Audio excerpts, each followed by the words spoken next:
48% open fermented, distilled with dunder, you know, from a British scratch rum. This smells and tastes wonderful. And this is what makes me so excited about British rum, because the people in the British Isles distilling rum, a lot of husband and wife teams, which we'll come on to in a second, they're just doing some amazing things. Are they, look, I keep having this conversation, are they at, you know, Caribbean levels yet? No. By their own admissions, no. Are they distilling fantastic rum? Yes. Will they get there? Some of them massively will. Will some of them overtake Caribbean rums? I'm going to put it out there. Yeah, simply because when you're talking about the bigger population, people love change. I love change. I love new shiny objects. So when you get British rums that are kind of distilling with open fermented vats, which are creating their own dunders, which are playing about with yeast strains, they just make exciting and different rums. And that's the thing, you have to judge these rums for what they actually are. You can't compare them to an 10-year-old Barbados. They're not even playing in that field. You know, you can't compare them to a 3, 5, 7-year-old Jamaica rum. They're not in that field. But when rum can taste this good, not even a year old, you know something special is happening. So today I'm talking about Lisa and Ben at Mounts Bay Distillery. Depending when you watch this, you might have seen, if you are a loyal follower to me, you might have seen 2 spiced rums drop. This video should drop in between 2 of the spiced rums. As I've openly said, I kind of, you know, ignored Mounts Bay, a Cornish distillery. I shouldn't be ignoring Cornish distilleries, my motherland.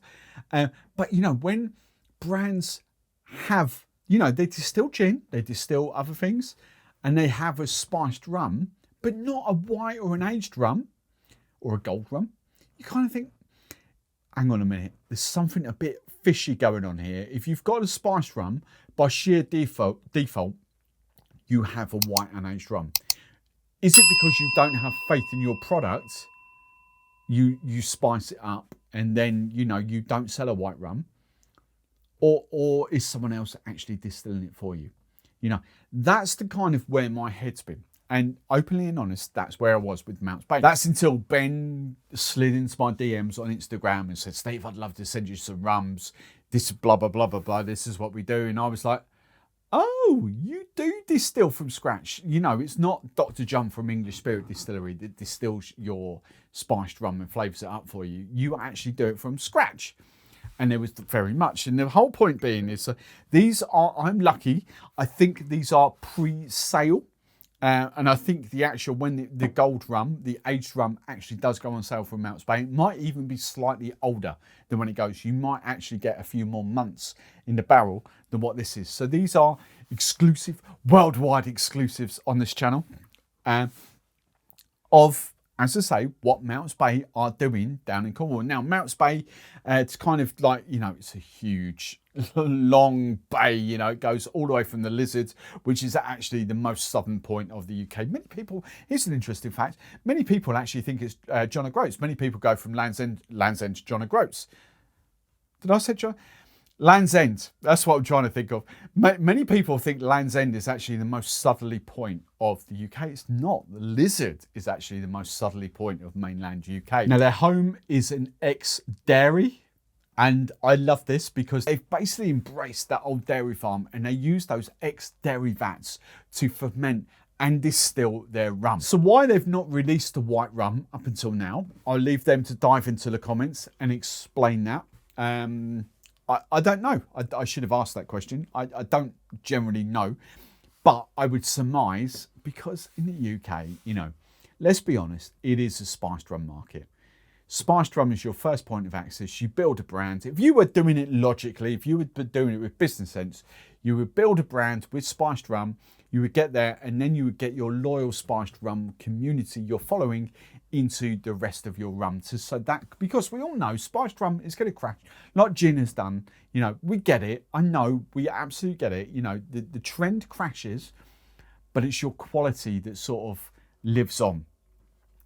So that would be the logical business sense. Let's build a brand around the spiced rums, and then let's sort of drop in our proper rums and let them grow. So let's talk about these rums very quickly. As I say, open fermented in ex-dairy milk vats, you know, so they're not closed in or anything like that. You've got these big stainless steel dairy vats going on. The rum is there. They've got dunder kind of going on in casks outside of this. So dunder being sort of the wash or the remnants of the last distilling run that's gone in there. They kind of make this, so they've got, instead of a dunder pit, they've got dunder barrels going on, so they can draw different things and different you know, different flavors from that to go into future kind of distilling runs. So they've got that outside.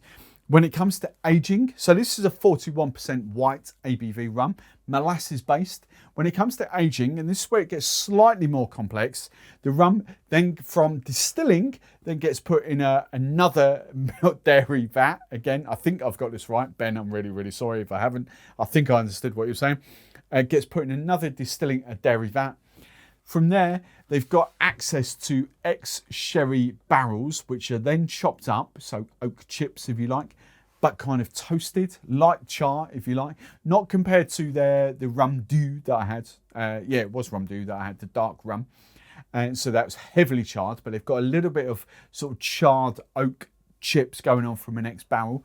So that gets a little bit of flavour before it's then transferred to barrels to age, and those barrels are sherry casks. And to be more precise, they're 100 litre ex-Oloroso sherry cask barrels. So then when that aging, when that flavour profile is what Ben wants, you know, from the sherry casks, he will then transfer that rum into ex, and he assures me that I wouldn't taste it off there, but ex-Islay whiskey casks, and they're very old Islay whiskey casks, so they don't actually impart much flavour at all. They're very old. They're just there to stabilise the rum, kind of like take out the last remnants of like the ethanols and the alcohol, those harsh notes, just to kind of round it off, and it just sort of finishes off in ex-Islay casks. And the release date of these should be in another couple of months. So waiting for bottles to come through, designs. I'm looking forward to this because if you've seen the spiced rums, you know they don't do plain and boring bottles. They do kind of quirky, cool bottles. So the rums will get released in another couple of months. Let's just say August, for example. So another 2-3 months from there, we might see this rum at 12 months, a year old. Currently it's 9 months old. So this is going to be interesting. But the other point to note is that they have been filling, or Ben has been filling casks, about a cask a month ever since June. So effectively at this precise moment, we should have 9 casks worth of rum that's been filled, and every month, you know, it's just adding another cask of rum. So what do I think of the white rum? Openly and honestly, the white rum is not one that I would want to sip neat. And that's not because of the quality, it's just because of the flavour profile. I can taste the quality is there. It is weirdly, and this will probably be down to the ferment and the dunder, and cane heads are going to hate me, but it is weirdly virgin on that agricole vibe. It is, I want to make this distinction. I know full well that it's not sugarcane juice. It is not sugarcane juice rum, but it has got this agricultural, herbal kind of vibe to it. I'm not saying industrial or ethanol. You know, it's not that sort of poor quality white rum that comes through. It's just got that inherent profile that I'm not a huge fan of. You know, even there's a top note of like aniseed, anise in there. Don't get me wrong. I actually think a lot of distinguished rum drinkers will actually quite like this. You can tell it's pot still. There's no mistake in the pot still. There's no way that's column still. But it's just got these, I'm struggling to find the words. I think it's that licoricey, anisey kind of finish. You know, and they're not my two favourite flavours. Has it got those pot still vibes, those luscious, lovely pot still vibes like Kit at Ninefolds, like Rich Retribution? No. But oh boy, when we come off to the aged rum, this is why I'm so fascinated and so in love with British rum. Because all that is that in a barrel for 9 months. And I'm so fascinated by rum's journey because we don't really get it. Unless you're out in distilleries in the Caribbean, you don't really comprehend what they do because other rums will be blended together to create different, you know, to create the finished effect. I'm in love with the whole fantasy of what rum off the still tastes like. Well, obviously that's watered down a bit, you know, watered down to proof compared to aged. I'm just fascinated by what barrel aging does without going too far. And, you know, this became apparent with Portsmouth Distillery because the Portsmouth rums I've tasted at 1-year-old, 3-year-old, 4-year-old, and the 5-year-old will be coming out in the summer. And it's just that whole journey of that base rum over, you know, at different age points in a barrel just really, really fascinates me. This is delicious. And I mean, oh my God, delicious. 9 months in a cask, 48% ABV, honey. It loses all those anise kind of licorice notes. It's got a subtle toffee, a subtle caramel, not overly sweet. It's got the inherent pot still vibe to it that you kind of, oh, it draws you in. Would I think that's been in a barrel a lot longer than 9 months?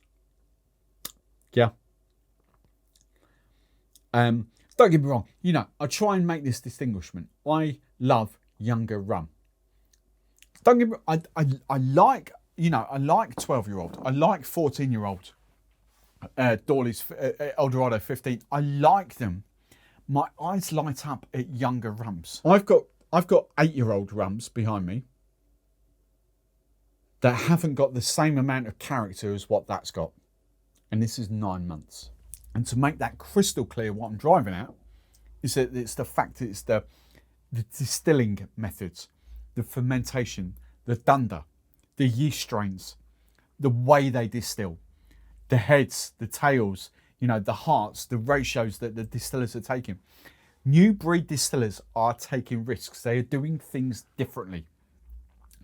And that is what I get so like animated about and so passionate because there is such a different vibe to the tried and tested, oh, we've been doing this for 25, 30, 50, 100 years.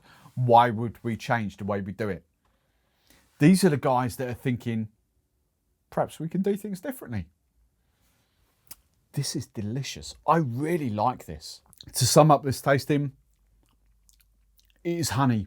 It is a little, I can't really give you any more notes to it. I get that little bit of vanilla, but not over much vanilla, you know. It's just a smidgen, but it is those honey notes. It is a touch of barrel. It is a touch of like bitter toffee. It's a touch of caramel.